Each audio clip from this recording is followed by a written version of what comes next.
हम सब लोगों में से कई बार हमने इस चेहरे को देखा होगा। ये चेहरा कोई और नहीं है बल्कि बांग्लादेश की प्रधानमंत्री शेख हसीना है, जो कि अब अपने ही देश बांग्लादेश को छोड़ के बाहर आ चुकी हैं।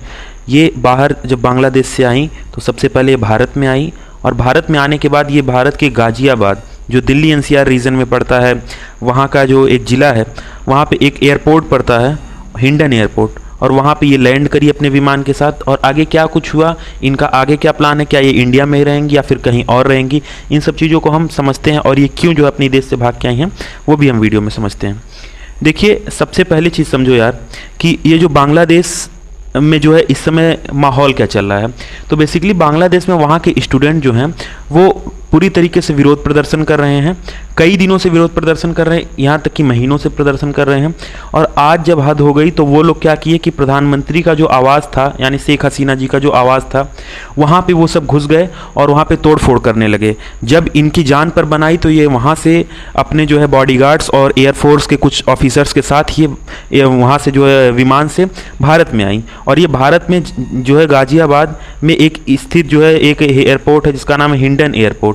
बेसिकली ये एयरबेस है जो कि एयरफोर्स के लिए बनाया गया है, और यहाँ पे वो जो है आके लैंड करती हैं। नाउ अगर हम इस मैप में समझें तो ये कहाँ से जो है उड़ी और कहाँ पे लैंड की। ये जो आप रीजन देख रहे हो,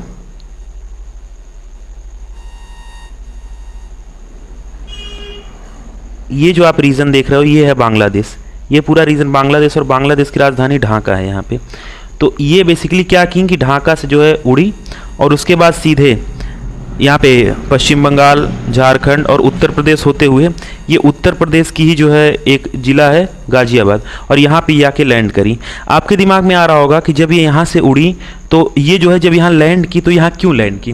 तो ये लैंड की इनकी विमान की रिफ्यूलिंग होनी थी, क्योंकि वहाँ से जब इन्होंने उड़ान भरी थी तो इनकी विमान में रिफ्यूलिंग नहीं हो पाई थी, और इनको बेसिकली वहाँ से कहीं और जाना है, इंडिया से भी कहीं दूर जाना है, क्योंकि इंडिया तो पास में ही है और यहाँ पे भी उनके लिए खतरा ही है पूरी तरीके से। तो इसलिए वो यहाँ से भी दूर जाना चाहती हैं। आपके दिमाग में आ रहा होगा कि ये यहाँ से उड़ी तो यहाँ पे जो है ये गाज़ियाबाद ही क्यों आई। बीच में यहाँ पे कोलकाता एयरपोर्ट है, इसके साथ साथ झारखंड का रांची एयरपोर्ट है, पटना एयरपोर्ट है बिहार का, और उत्तर प्रदेश का लखनऊ एयरपोर्ट भी है। इसके साथ ये सारे जो है जो मेजर पोर्ट्स हैं यहाँ, इनको छोड़ कर ये इसी जो है एयरपोर्ट पर क्यों उतरी, इसको भी हम देखते हैं, आगे समझते हैं, आपको समझ में आएगा कि आखिर उसके पीछे क्या रीज़न है। फिलहाल इन्होंने अपने प्रधानमंत्री पद से इस्तीफ़ा दे दिया है, और इस्तीफ़ा देने के बाद ये एयरबेस पे जो है उत्तर प्रदेश में जो स्थित है यहाँ पर ये आ गई हैं इनकी विमान के रिफ्यूलिंग के लिए, ठीक है।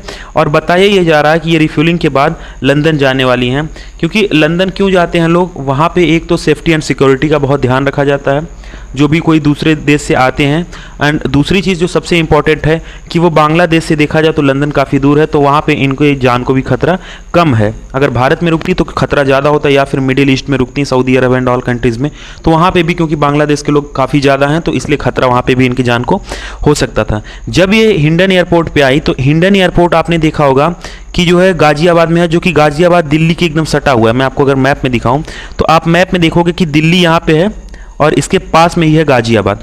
तो ये यहाँ पे जब लैंड की तो लैंड करने के बाद ये यहाँ से अपनी एम्बेसी में आई, यानी बांग्लादेश की एम्बेसी में जो है आई, यहाँ के कुछ ऑफिशियल से मिली और यहाँ से इनसे बहुत सारी हेल्प ली, और इसके साथ साथ भारत के भी कुछ ऑफिसर्स इनसे मिले, भारत के विदेश मंत्रालय से में भी इनके कुछ ऑफिसर से कांटेक्ट हुआ, और उसके बाद इनको जितनी मदद चाहिए थी यहाँ से लंदन जाने के लिए, और वहाँ पे लंदन में भी इनको जो है एक अच्छी सेफ्टी एंड सिक्योरिटी के लिए जो भी चीज़ें इनको ज़रूरत थी वो यहाँ पे भारत ने भी इनकी मदद की, और इसके साथ साथ इनकी खुद की एम्बेसी ने भी इनको मदद की। तो इस रीज़न से ये जो है हिंडन एयरपोर्ट पर उतरी।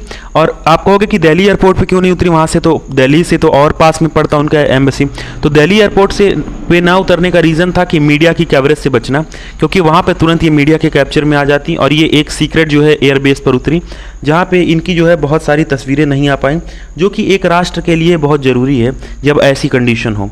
तो यहाँ पे ये जो है मंत्रालय से मिली, जो है भारत के विदेश मंत्रालय से, वहाँ के कुछ ऑफिशियल से भी मिली, और इसके बाद ये भारत से रवाना हो जाएंगी।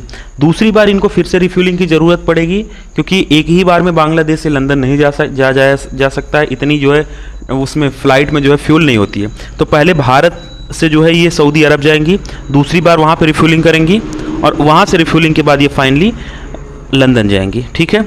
अब कुछ बात करते हैं, ये जिस विमान से आई वो विमान कौन सा था, इसके साथ साथ भारत के जो ऑफिशियल से क्या उनकी नज़र थी या अचानक से किसी दूसरे देश का प्रधानमंत्री आके यहाँ पे उतर गया। तो 5:45 पे बताया जा रहा है एयरफोर्स के टॉप ऑफिशियल्स के द्वारा कि ये हिंडन एयरबेस पर उतरी, और जब ये उतरी तो इनकी जो है विमान थी वो बेसिकली C-130 थी। अब C-130 आप कहोगे ये इतना इंपॉर्टेंट क्यों है?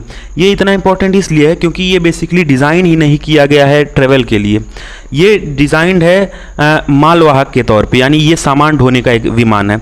जैसे आपने कई बार सुना होगा C-17 ग्लोब मास्टर, उसी तरीके से C-130J ये भी एक तरीके का मालवाहक विमान है, और ये कोई अपने जो है पर्सनल विमान से नहीं भागी है, ये मालवाहक विमान, यानी आप कह सकते हो कि एट इंस्टेंट जो भी विमान इनको मिला वहाँ से ये निकल के आई। अब भारत में जब ये आई तो भारत में इनको जो है अच्छा विमान का जो है सुविधा मुहैया कराया गया, और इसके साथ साथ इनको और भी जो सपोर्ट्स थे वो दिए गए। और ऐसा नहीं है कि ये जो है अपने विमान से जब भारत में आई तो ऐसे ही घुस गई, इन पे जो है पूरी सुरक्षा एजेंसियों की जो है नज़र थी जब ये आ रही थी, और क्योंकि एक ऐसी कंडीशन थी तो ये लोग रोक नहीं सकते थे, तो सुरक्षा एजेंसियां जो है इनको पूरी तरीके से जो है सपोर्ट की। जब ये अपने विमान से उड़ी तो 10 किलोमीटर दूर से ही जो है कॉल साइन होता है, जिसमें ये कुछ कोड थे, उसमें जो है बोला गया 1C-30 विमान की निगरानी जो है कर रही थी, और इंडिया जो है कर रही थी, जिसमें ये चीज़ें सारी थी, ये कॉल साइन था। इसके साथ साथ जब ये बांग्लादेश एयरपोर्ट से जो है उड़ी तो ये झारखंड से होते हुए, बिहार होते हुए, उत्तर प्रदेश के गाजियाबाद यानी जो दिल्ली NCR का रीजन है वहाँ पर ये आके फाइनली लैंड की। नाउ अब आप कहोगे कि बांग्लादेश का फिर क्या हालत है, जब इतनी बुरी हालत थी तो वहाँ पे क्या कुछ हुआ, वहाँ पे तो बहुत बुरी कंडीशन हो गई होगी। तो ऐसा कुछ नहीं है, वहाँ पे जो है कंडीशन अब अंडर कंट्रोल्ड है। वहाँ की सेना, वहाँ के जो सेना अध्यक्ष हैं, बेसिकली इनका कुछ नाम उमर करके है, तो जो सेना अध्यक्ष हैं उन्होंने जो है कंट्रोल ले लिया अपने हाथ में। अभी कंट्रोल लिया है इसका मतलब ये नहीं कि पाकिस्तान की तरफ पूरा कब्जा कर लिया है, फिलहाल के लिए वो माहौल को जो है शांत कर रहे हैं, और इनका कहना है कि ये वहाँ के राष्ट्रपति से मिलेंगे, और वहाँ के राष्ट्रपति जो कहेंगे उस हिसाब से अंतरिम वहाँ की जो सरकार होगी उसका गठन होगा, और उसके बाद जो है देश को चलाया जाएगा। तो फिलहाल इतना ही। Thank you.